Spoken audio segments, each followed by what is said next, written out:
여러분 요셉 그러면 요셉의 삶을 정리할 수 있는 몇 개의 단어들이 있습니다. 그게 옷이며 꿈이며 감옥이며 총리 이런 것들이 있을 수 있습니다.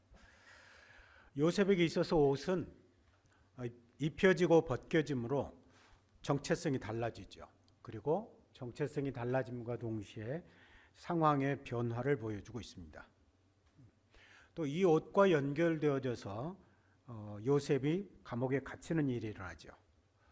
감옥에 갇히는 일은 실패가 아니라 하나님의 숨겨진 훈련 장소라고 할 수 있습니다. 그런가 하면 요셉이 꾼 꿈은 요셉을 높이기 전에 요셉을 먼저 무너뜨립니다. 그리고 요셉을 먼저 무너뜨림으로 단순히 총리가 되는 성공 스토리가 아니라 이스라엘 민족이 훗날에 출애굽하게 되는 거대한 역사를 이루게 되는 도구가 되고 있습니다. 그러므로 요셉의 꿈은 요셉 개인을 향한 목적이기도 하지만 요셉 개인의 목적이라기보다 더 큰 하나님의 구원의 계획을 위한 것이라고 볼 수 있습니다. 개인의 야망이 아니라 언약의 역사가 어떻게 이루어지는지를 보여주는 것이 바로 요셉의 꿈입니다. 이런 내용을 생각하면 창세기 37장 이후의 초점이 모두 요셉에게 맞춰진 듯 보입니다. 그런데 37장 1절과 2절에 이렇게 기록하고 있죠. 야곱이 가나안 땅 곧 그의 아버지가 거류하던 땅에 거주하였으니 야곱의 족보는 이러하니라 라고 기록합니다. 야곱의 족보는 이러하니라 라고 말하고 나서 요셉의 이야기가 시작이 됩니다. 그래서 37장 이후에 요셉의 스토리만 알고 있습니다. 그러나 성경은 분명하게 37장 이후의 모든 사건은 야곱의 역사라는 것을 말하고 있습니다. 야곱의 족보는 이러하니라 이렇게 되는 거죠. 다만 요셉의 이야기가 나오는 것은 무엇입니까? 요셉의 삶이 야곱의 삶과 긴밀하게 연결되어져 있기 때문에 그렇습니다. 야곱의 인생은 요셉을 통해서 계속 이어져 가는 겁니다. 그러면 왜 요셉의 삶을 이해해야 야곱의 삶을 이해할 수 있는 것입니까? 역대상 5장 1절과 2절에 보니까 이스라엘의 장자 루벤의 아들들은 이러하니라. 루벤은 장자라도 그의 아버지의 침상을 더럽혔으므로 장자의 명분이 이스라엘의 아들 요셉의 자손에게로 돌아가서 족보에 장자의 명분대로 기록되지 못하였니라. 유다는 형제보다 뛰어나고 주권자가 유다에게서 났으나 장자의 명분은 요셉에게 있으니라 그랬습니다. 여러분, 이 말씀은 창세기 30장 이후에 요셉을 중심으로 하는 사건은 장자권의 이동과 언약의 흐름에서 이해해야 할 것을 우리들에게 열쇠를 던져주고 있는 것입니다. 이런 의미에서 요셉이 채색 옷을 입었다고 하는 것은 야곱의 편에도 들어가 있기도 하겠지만 그 채색 옷 자체가 장자권의 표시라고 이해하는 것도 맞습니다. 하지만 형들은 이러한 하나님의 계획을 모르죠. 요셉이 채색 옷을 입었다고 하는 것만으로, 그것 하나만으로도 요셉을 미워할 만합니다. 요셉의 형들이 깨닫지 못하고 있는 것은 장자권에 대한 거죠. 여러분, 장자권이 무엇입니까? 장자권은 권력이 아닙니다. 권력에 의한 지배를 말씀하고 있는 것이 아닙니다. 장자권은 생명보존이라고 할 수 있습니다. 장자권을 가지고 있는 사람이 가문을 책임지죠. 가족을 보호합니다. 공동체를 살려내는 것, 이것이 바로 장자권입니다. 결국 요셉이 어떤가요? 애굽에서 곡식을 준비하고 가족을 살립니다. 이스라엘을 보존합니다. 창세기 45장 7절에서 요셉이 하나님의 구원의 계획을 이렇게 말하죠. 하나님이 큰 구원으로 당신들의 생명을 보존하고 당신들의 후손을 세상에 두시려고 나를 당신들보다 먼저 보내셨다라고 말합니다. 하나님께서는 요셉을 장자로 삼아 이스라엘을 구원할 계획을 가지고 하나씩 진행하고 계신다는 것을 의미합니다. 하지만 이러한 구원의 계획이 처음부터 순탄한 것은 아닙니다. 오늘 여기 37장 3절과 4절에 보니까 요셉은 노년에 얻은 아들이므로 이스라엘이 여러 아들들보다 그를 더 사랑하므로 그를 위하여 채색 옷을 지었더니 그의 형들이 아버지가 형들보다 그를 더 사랑함을 보고 그를 미워하여 그에게 편안하게 말할 수 없었더라라고 말합니다. 요셉의 형들은 채색 옷을 입고 아버지의 사랑을 듬뿍 받는 요셉을 사랑할 수가 없습니다. 더군다나 2절 하반절에서 요셉이 형들의 잘못을 아버지에게 말하였기 때문이라고 이야기하기도 합니다. 우리는 이 말씀을 흔히 요셉이 고자질을 잘하는 아이로 묘사합니다. 네, 어쩌면 우쭐해서 아버지의 사랑을 받고 그러니 우쭐해가지고 고자질을 하는 그런 성품도 있었을 것입니다. 하지만 한편으로는 어떤가요? 이런 형들의 범죄 행위를 아버지에게 고하는 것은 형들을 깎아내리기 위한 것이 아니고 자신이 아버지의 사랑을 독차지하려고 한 것 같아 보이지 않습니다. 37장 13절에서 야곱이 양을 치고 있는 요셉의 형들의 근황을 알아오라고 보내지요. 그것을 통해서 그 말에 순종하는 것을 보면 아버지가 형들의 잘못을 아버지에게 야곱에게 말하라고 했기 때문에 이 요셉이 아버지에게 말했을 가능성이 훨씬 더 커 보입니다. 그래서 그랬을까요? 여기 형들의 잘못이라고 할 때 잘못이라고 하는 단어는 본문에는 구체적으로 설명하고 있지 않습니다. 그러나 그 단어를 보면 적어도 범죄 행위를 뜻하는 나쁜 행위를 말합니다. 여러분, 형들이 잘못하고 있는데 반듯하게 자란 이 요셉이 그것을 가만둘 리가 없죠.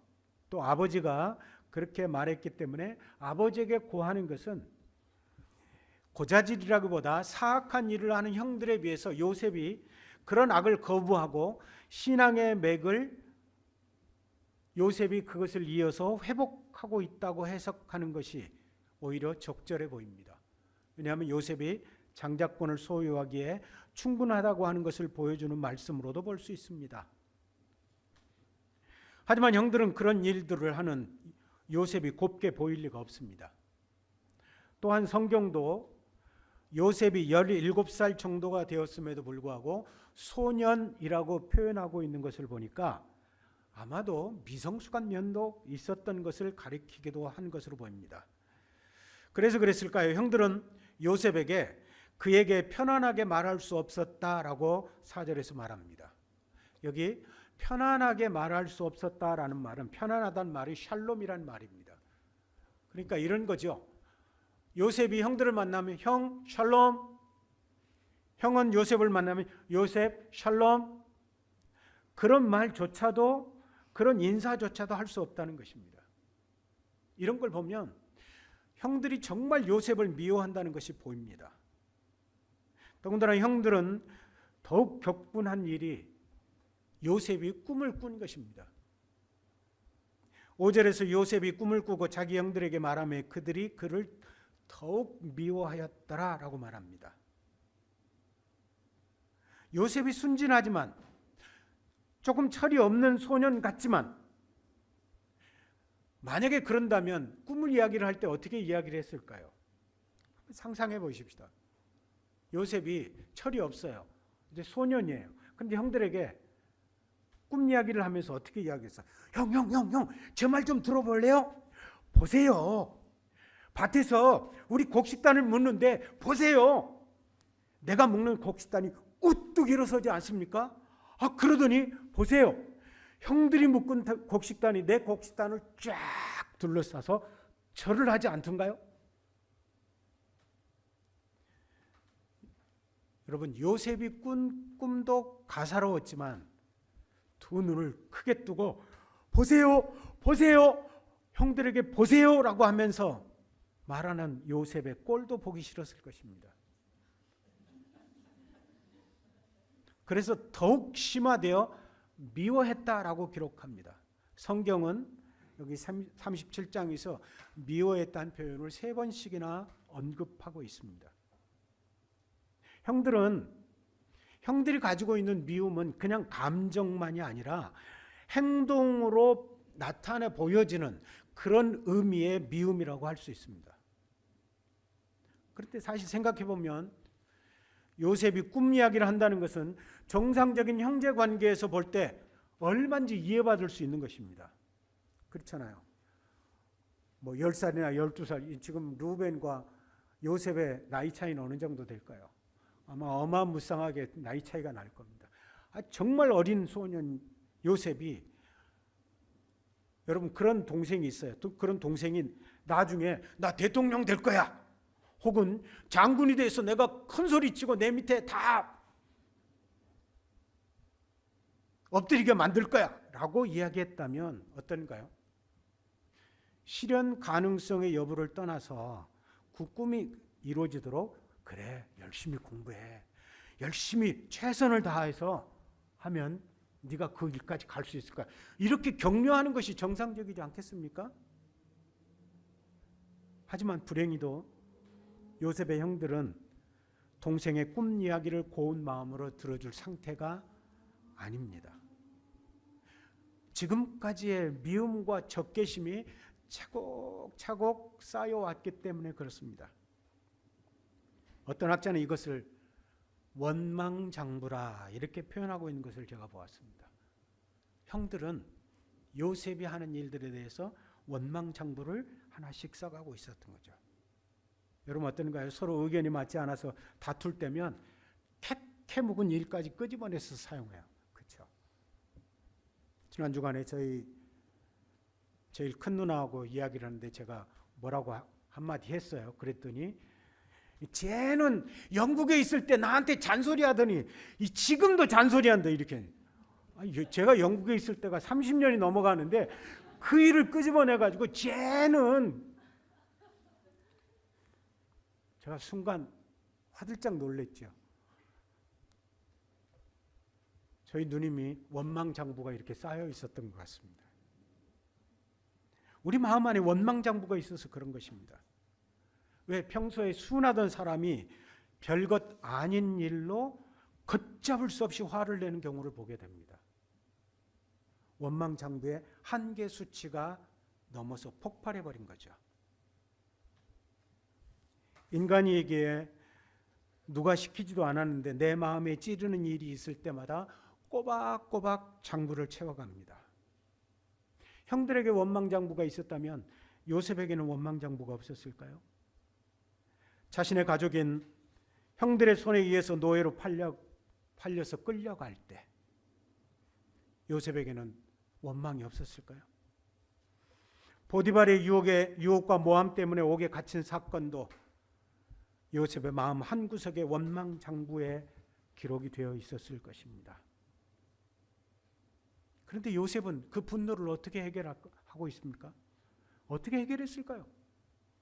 요셉이 가지고 있는 그 원망장부를 어떻게 해결하고 있는가요? 요셉도 분노를 안고 살았습니다. 저는 상담학자도 아니고 심리학자도 아니기 때문에 참 이 문제를 어떻게 해결해야 될지 답답하기만 합니다. 왜냐하면 제 안에도 분노가 있고 원망이 있고 그런 장부가 있기 때문에 그렇습니다. 그런데 45장 5절 상반절에 보니까 당신들이 나를 이곳에 팔았다고 해서 근심하지 마소서, 한탄하지 마소서라고 말합니다. 여러분 여기 당신들이 나를 이곳에 팔았다고 해서 지금 몇 년의 시간이 흘렀습니까? 거의 17년 이상, 20년 가까이 시간이 흘렀습니다. 근데 요셉의 마음에는 아직도 형들이 자기를 미디안 상인들에게 팔아서 보디발의 집에 노예로 팔려간 그 사건을 마음속에 간직하고 있습니다. 당신들이 나를 팔았다고 해서 분노가 있습니다. 그런데 요셉은 그렇게 말하고 나서 하나님이 생명을 구하시려고 나를 당신들보다 먼저 보내셨나이다 그랬습니다. 여러분 형들이 요셉을 팔았다는 것은 사실입니다. 배신도 실제 사건입니다. 하지만 이 원망을 형들 중심으로 해석해내지 않습니다. 요셉은 그 분노의 원망 장부를 하나님 중심으로 다시 읽어내고 있다는 것입니다. 그런데 어떤가요? 우리 여기까지는 알고 있죠. 하나님께 맡겨드리고 우리가 하나님 중심으로 해석해야 된다. 그런데 그러면 하나님 중심으로 사건을 해석한다고 요셉의 마음에 상처가 사라졌을까요? 그대로 있어요 지금. 그렇죠? 있습니다. 당신들이 나를 이곳을 팔았다고 해서 이 말이 없어지는 것이 아닙니다. 물론 우리가 하나님의 시각으로 원망을 이해한다고 해서 우리의 장부 안에 분노나 원망이 사라지지 않습니다. 그렇지만 최소한 하나님의 손을 보기 시작하면 원망이, 분노가 의미를 갖기 시작한다는 사실입니다. 요셉은 원망을 복수로까지 끌고 가지 않습니다. 분노를 하나님의 섭리 앞으로 끌고 가려고 지금도 자신을 치고 있는 거죠. 요셉, 아니야. 형들이 너를 파는 건 사실이야. 그렇다고 형에게 복수하는 것은 이건 잘못된 거야. 자신 안에 있는 분노를 하나님의 섭리 앞으로 끌고 가려고 자신을 계속 그렇게 이끌어가고 있는 것을 볼 수 있습니다. 사랑하는 여러분, 우리 안에 있는 원만 장부의 기록대로 다 풀고 살 수 없습니다. 그렇다고 지글지글 타오르는 이 원망 장부가 없는 것처럼 살 수도 없는 노릇입니다. 그럼 어떻게 해야 할까요? 우리의 분노를 해결해 주시는 분인 예수 그리스도를 통해서 우리는 해결해야 합니다.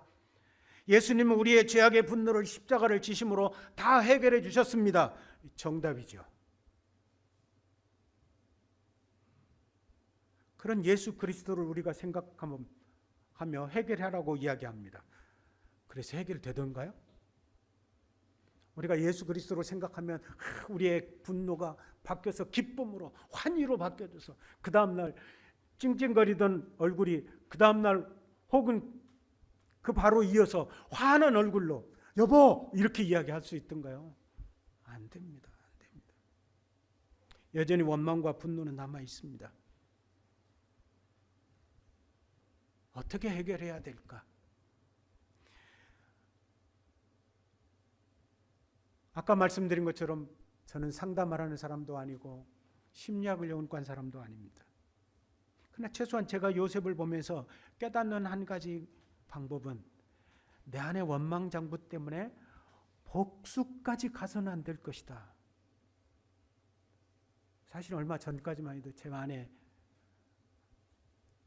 그런 생각들이 있었어요. 정말 그렇습니다. 제가 기도하면서 하나님, 저것들이 어떻게 사는가 한번 제가 두 눈 똑바로 뜨고 보고 싶습니다. 저들이 하고 있는 프로젝트 망하게 해주십시오. 제가 정말 실제로 그렇게 기도했습니다. 근데 어느 순간 너무 창피해. 이건 아니야. 이건 아니야. 그들의 프로젝트가 망하고 망하지 않는 것은 하나님이 결정하실 일이지 내가 결정해야 될 문제는 아니더라는 것입니다. 이건 아니다. 복수까지 가서는 안 되겠다. 또 한 가지는 요셉처럼 상처를 하나님의 섭리로 해석하려고 노력해야 한다는 것입니다. 물론 그렇게 한다고 해서 분노가 사라지는 것은 아닙니다. 하지만 하나님의 목적이 훨씬 크다는 것을 깨닫는다면 우리의 원망이나 분노는 축소될 수도 있고 폭발하지는 않을 것입니다. 사람에게 있어서 상처는 힘든 일입니다. 하지만 그 아픔을 통해서 더 큰 섭리를 보는 것이고 복수보다 더 큰 구원을 보아야 해결할 수 있다는 것입니다. 그러므로 사랑하는 여러분, 하나님의 은혜를 크게 보십시다. 하나님의 자비 없이는 설 수 없는 존재임을 부지런히 깨닫는 지체들 되시기 바랍니다. 어느 날 야곱은 세겜에서 약을 치고 있던 형들을 보고 오라고 요셉을 보냅니다. 디나 사건으로 인해서 시므온과 레위가 한 일로 야곱은 이 아들들이 걱정이 되었던 것으로 보입니다. 그런데 야곱이, 형들이 이 요셉을 심하게 미워하고 있다는 것을 야곱이 알았다면 요셉을 보냈을까요? 어떨까요? 또한 요셉도 형들이 자신을 보는 시선이 곱지 않았다는 것을 알았다면 아무리 아버지가 시킨 일이라고 하지만 홀로 형들에게 갔을까요? 가서 무슨 일을 당할지 모르는데. 또 어땠습니까? 세겜에 갔어요. 세겜에 갔는데 형들이 없습니다. 그러면 도단까지 가지 않고 아버지에게로 돌아와서 아버지, 형들 잘 있습니다. 그렇게 거짓말을 해도 될 만한 일로 보입니다. 하지만 요셉은 세겜에서 다시 도단으로 갑니다. 그리고 형들을 만납니다. 그만큼 요셉은 성실한 사람이었다는 것을 알 수 있습니다. 이런 성실함이 노예였지만 보디발의 인정을 받게 되는 계기가 된 것으로 보입니다. 물론 성경은 여호와께서 요셉과 함께 하심으로라고 반복해서 말씀합니다. 그렇지만 여기서 중요한 것은 무엇입니까? 하나님의 함께 하신다는 것이 요셉의 게으름을 대신해 주지 않는다는 것입니다. 하나님은 성실한 손 위에 은혜를 얹으셨습니다. 요셉의 성실함은 사람을 살리는 능력이 되기도 합니다. 포디발의 아내로 인하여 요셉은 옥에 갇힙니다. 그곳에서 요셉은 어떻게 살았습니까? 40장 4절에 보니까 친위대장이 요셉에게 그들을 수종들게 하며 요셉이 그들을 섬겼더라. 그들이 갇힌 지 여러 날이라 그랬습니다. 요셉은 술 맡은 관원과 떡 맡은 관원의 얼굴빛까지도 살피며 섬기는 성실함을 보입니다. 요셉은 옥에 갇혀 있지만 옥에 갇힌 사람이 아닙니다. 옥에서 자유함을 누리는 그런 사람입니다. 요셉의 성실함이 옥에 갇혀 있는 동안에도 오히려 더욱 밝게 빛나고 있습니다. 하나님은 오랜 시간 동안 노예의 집에서 감옥의 어둠 속에서 성실함을 통해서 요셉을 다듬어 가셨습니다. 결국 요셉의 성실함은 한 사람의 성공이 아니라 많은 사람을 살리는 통로가 됩니다. 성실함은 느려 보입니다. 하지만 하나님의 시간 속에서는 가장 멀리 갈 수 있는 힘이기도 합니다. 형들을 찾아가는 요셉의 성실함이 인정받은 것은 아닙니다. 오늘 우리가 읽은 37장 18절 이하를 보면 이렇게 기록합니다. 요셉이 그들에게 가까이 오기 전에 그들이 요셉을 멀리서 보고 죽이기를 꾀하여 서로 이르되 꿈꾸는 자가 오는도다. 자, 그를 죽여 한 구덩이에 던지고 우리가 말하기를 악한 짐승이 그를 잡아먹었다 하자. 그의 꿈이 어떻게 되는지 우리가 볼 것이니라 그랬습니다. 장신구 달린 요셉의 채색옷은 비록 먼지와 땀으로 범벅이 되었을 것입니다. 그러나 질투심과 시기로 가득한 형들의 눈에는 여전히 그 채색옷은 찬란하게 빛나는 옷으로 보입니다. 황소가 펄럭이는 붉은 천을 보면 흥분하듯이 요셉이 여전히 화려한 옷을 펄럭이며 달려오는 것 같아 그동안 쌓였던 형들의 증오심이 폭발해버립니다. 37장 23절에 요셉의 옷 곧 그가 입은 채색 옷을 벗겼다라고 기록합니다. 야곱이 입혀준 옷을 벗겼다고 하는 것은 요셉에 대한 분노이기도 하지만 또한 동시에 아버지 야곱에 대한 아들들의 반항이라고 할 수 있습니다. 20절에 보니까 그의 꿈이 어떻게 되는지를 우리가 볼 것이니라 그랬습니다. 우리는 이 말씀 앞에서 당황하게 됩니다. 하나님의 꿈이 시험을 받고 있죠. 다른 사람도 아닙니다. 형들이 꿈을 저지하려는 자로 등장하고 있기 때문에 그렇습니다. 요셉이 던져진 물 없는 구덩이는 입구는 좁습니다.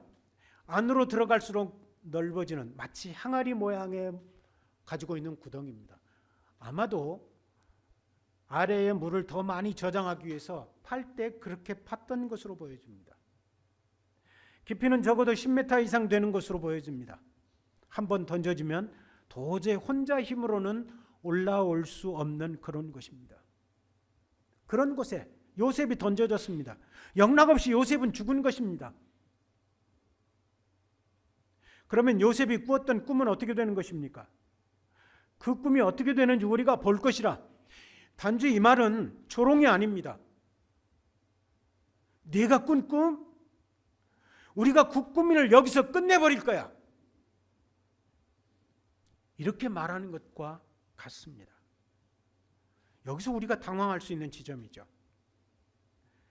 하나님께서 분명하게 보여주셨고 그 목표를 따라가고 있습니다. 그런데 하나님의 인도가 마치 멈춰버린 것 같은 상황에 맞닥뜨릴 때가 있습니다. 구덩이 속에 갇힌 꿈이 믿음을 흔들어 놓습니다. 하나님의 인도라면 즉시 길이 열려야 할 것 같습니다. 기도했다면 상황이 곧바로 바뀌어야 할 것 같습니다. 그러나 현실은 그렇지 않습니다. 구덩이에 던져진 꿈이 나중에 어떻게 됩니까? 그 해석을 창세기 50장 20절에 요셉이 이렇게 말합니다. 당신들은 나를 해하려 하였으나 하나님은 그것을 선으로 바꾸사 오늘과 같이 많은 백성의 생명을 구원하게 하시려 하셨다라고 말씀합니다. 여러분, 이 구절은 고난 자체를 미워하는 말씀이 아닙니다. 단순히 악한 일도 하나님께서 사용하시니 마음을 넓히라고 하시는 말씀도 아닙니다. 하지만 분명한 것은 어떤 일이 일어나든지 하나님의 꿈은 달라지지 않는다는 것입니다. 그때는 정말 죽을 것 같았습니다.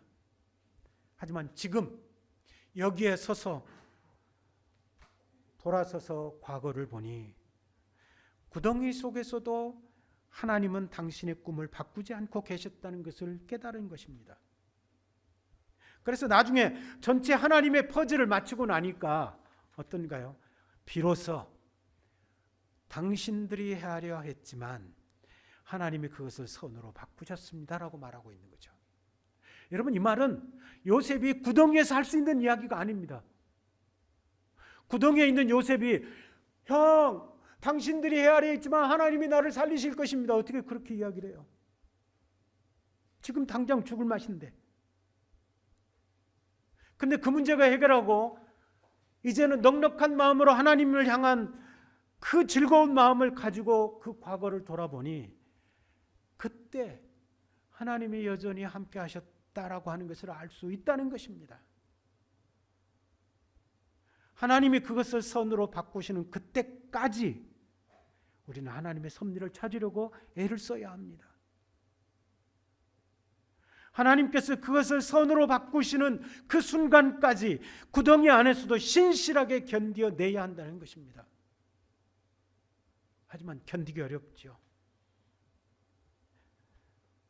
견디기 어렵다면 사람들은 헤아려 하지만 하나님이 그것을 선으로 바꾸실 수 있다라고 고백한 요셉의 스토리를 우리가 생각해 내십시다. 요셉이 그렇게 고백했지. 나는 도저히 그렇게 고백할 수 없지만 나도 언젠가는 이 요셉처럼 그렇게 고백할 날이 있을 거야. 그렇게 견디는 것입니다. 형들은 요셉을 구덩이에 던져놓고 무엇을 했을까요? 37장 25절에 보니까 그들이 앉아 음식을 먹다가 눈을 들어보니 이스마엘 사람들이 지나갔다라고 말합니다. 형들은 요셉이 땀이 범벅이 되면서 가져온 음식을 먹었다고 말합니다.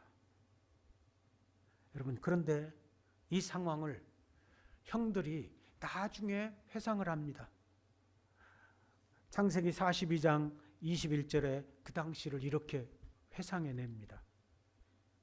그들이 서로 말할 때 우리가 아우의 일로 말미암아 범죄하였도다.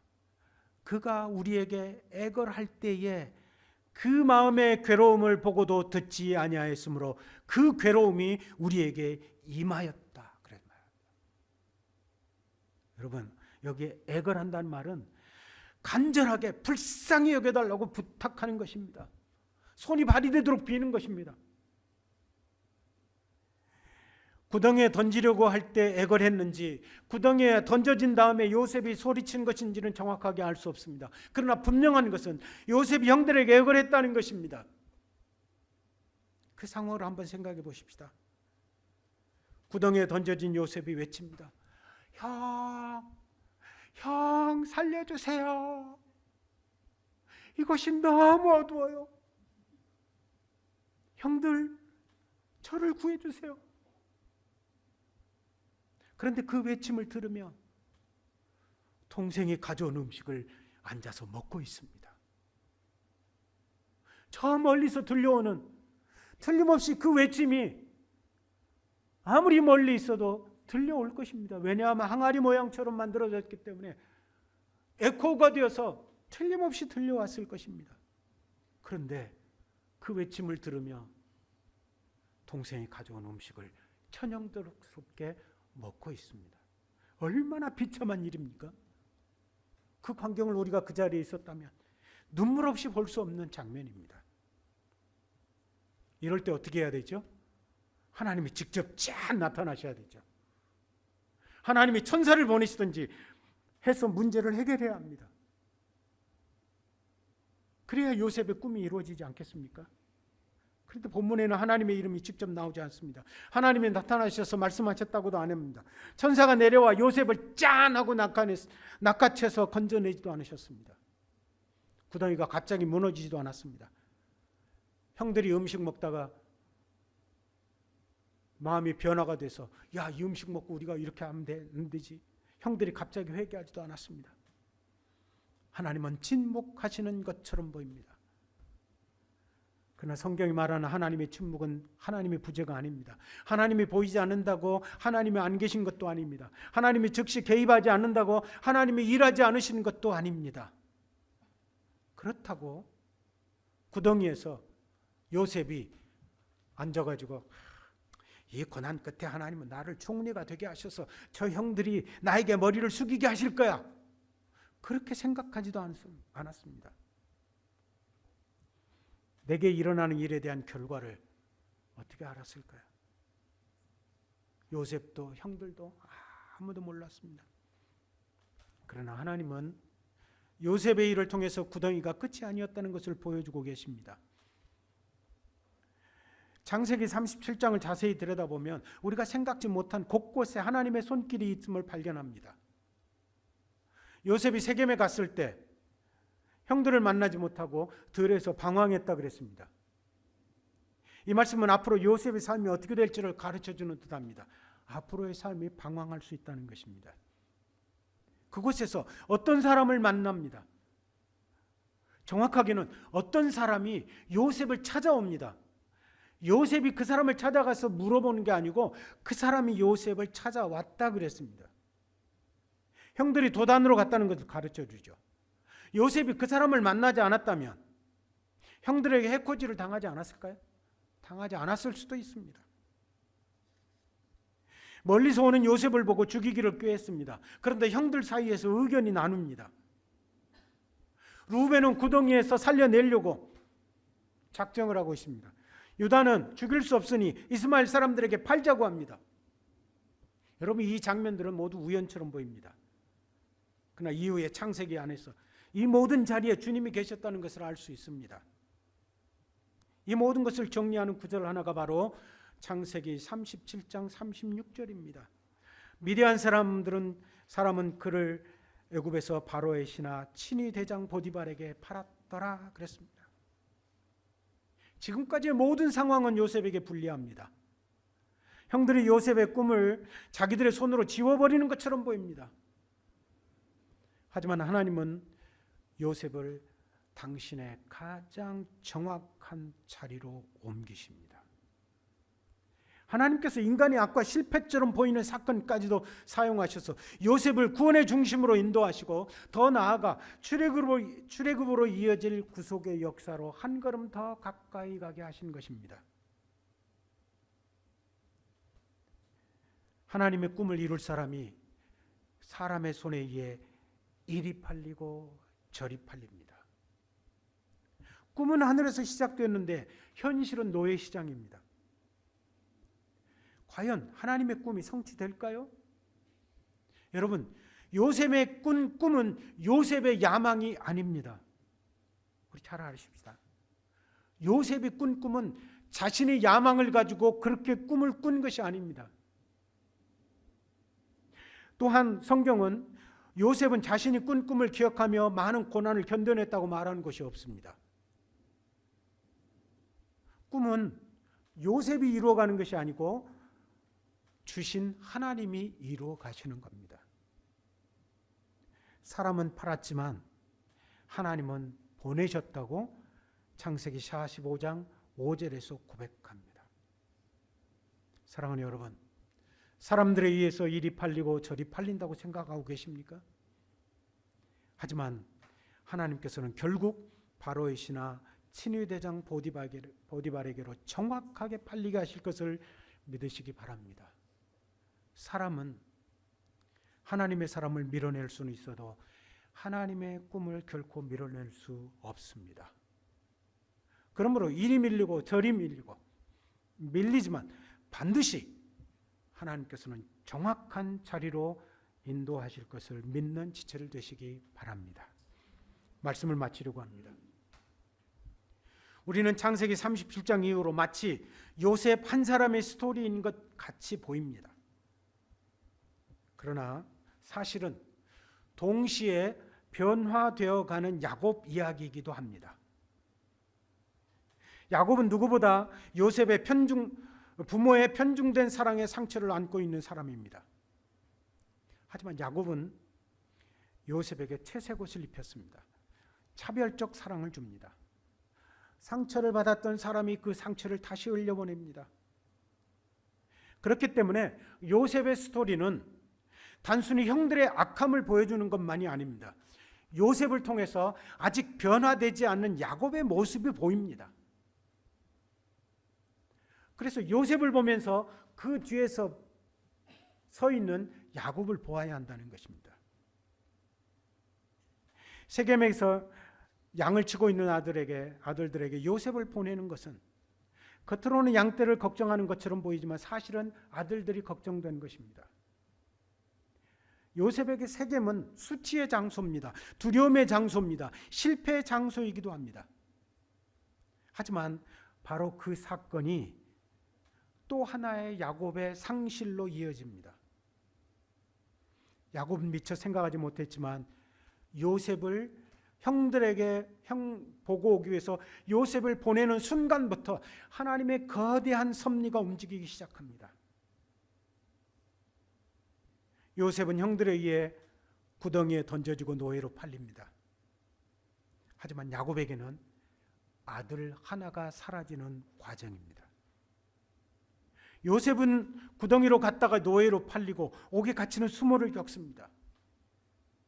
요셉은 고난으로 훈련을 받고 야곱은 상실로 훈련을 받습니다. 요셉은 감옥에서 하나님을 배우지만 야곱은 빈자리를 통해서 하나님을 배웁니다. 전에는 자기 마음대로 움직였고 붙잡았고 계산하며 조종했습니다. 그러나 이제는 할 수 있는 것이 아무것도 없습니다. 그저 야곱은 기다리는 사람이 되어갑니다. 하나님께서 야곱의 손에서 통제권을 내려놓게 하는 시간이 되게 하신 것입니다. 결국 야곱은 43장 14절에서 전능하신 하나님께서 그 사람 앞에서 너희에게 은혜를 베푸사 그 사람으로 너희 다른 형제와 베냐민을 돌려보내게 하시기를 원하노라. 내가 자식을 잃게 되면 이르리라. 여러분, 이건 체념이 아닙니다. 통제하려던 사람이 이제는 하나님께 맡기는 사람으로 바뀌어져 가고 있습니다. 젊은 야곱은 붙잡는 사람이었다면 이제는 나이 든 야곱은 놓아드리는 법을 배우고 있습니다. 그런 야곱이 다시 요셉을 만났을 때 내가 내 얼굴을 보았으니 지금 죽어도 족하다고 창세기 46장 30절에서 고백합니다. 요셉은 단순히 야곱의 아들이 아닙니다.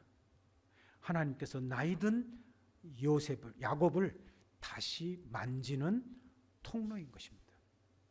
그래서 우리가 37장 이후로 요셉을 통해서 야곱의 삶을 볼 수 있는 눈이 있어야 한다는 것입니다. 사랑하는 여러분, 하나님은 우리를 평생 다루십니다. 야곱에게 이스라엘이라는 이름을 주신 이후에도 하나님은 계속해서 그를 빚어가십니다. 때로는 가장 사랑하는 것을 통해서 우리를 변화시키기도 하죠. 요셉의 삶을 통한 야곱의 스토리는 훗날 이스라엘을 살리며 결국 구원의 역사를 이루는 대서사시를 기록합니다. 하나님은 오늘도 우리 인생의 기쁨과 상실, 만남과 기다림, 때로는 구덩이에 던져진 꿈을 사용하셔서라도 우리를 하나님의 사람으로 빚어가신다는 것을 기억해야 할 것입니다. 우리의 가슴에 다시 한번 하나님을 새겨 가십시다. 그리고 그 주님으로 기뻐하는 믿음의 지체를 되시기를 주님의 이름으로 축원을 드립니다. 아멘. 하나님 아버지, 요셉의 삶을 통해 사람의 미움과 배신보다 더 크신 하나님의 섭리를 보게 하시니 감사합니다. 우리가 이해할 수 없는 구덩이, 도저히 해석해내기 어려운 상실의 자리에서도 주께서 여전히 일하고 계심을 믿는 우리의 마음이 되게 하시고, 또 요셉의 손길을 통해서 야곱의 변화를 통해서 주님이 오늘도 역사하고 계심을 보게 하시니 감사합니다. 이 시간 주님 앞에 기도하는 것은 야곱의 길과 요셉의 길과 야곱의 시간을 통해서 우리의 삶도 주님의 손 안에서 다시 해석되도록 하나님 우리에게 지혜를 허락하여 주옵소서. 구덩이에 던져진 꿈, 빈자리의 슬픔 속에서도 우리를 버리지 않으시는 하나님을 바라보게 하여 주옵소서. 우리에게 상처가 있습니다. 원망이 있습니다. 분노가 있습니다. 때로는 실패까지도 구원의 길로 엮어가시는 주님의 손길을 신뢰하게 하여 주옵소서. 특별히 기도합니다. 우리 안에 있는 상처, 아픔, 이것들 때문에 우리가 복수하는 데까지 나아가지 않고 그들을 축복하지는 못할지언정 그들을 위해서 기도하며 그들이 하나님 앞으로 돌아오도록 기도해가는 저희들 되게 하여 주옵소서. 이것이 우리의 변화요, 우리가 새롭게 사는 믿음의 사람인 것을 기억합니다. 주님, 무엇보다도 주님의 거대한 역사 안에, 역사 앞에 겸손하게 하여 주옵소서. 예수님의 이름으로 기도합니다. 아멘.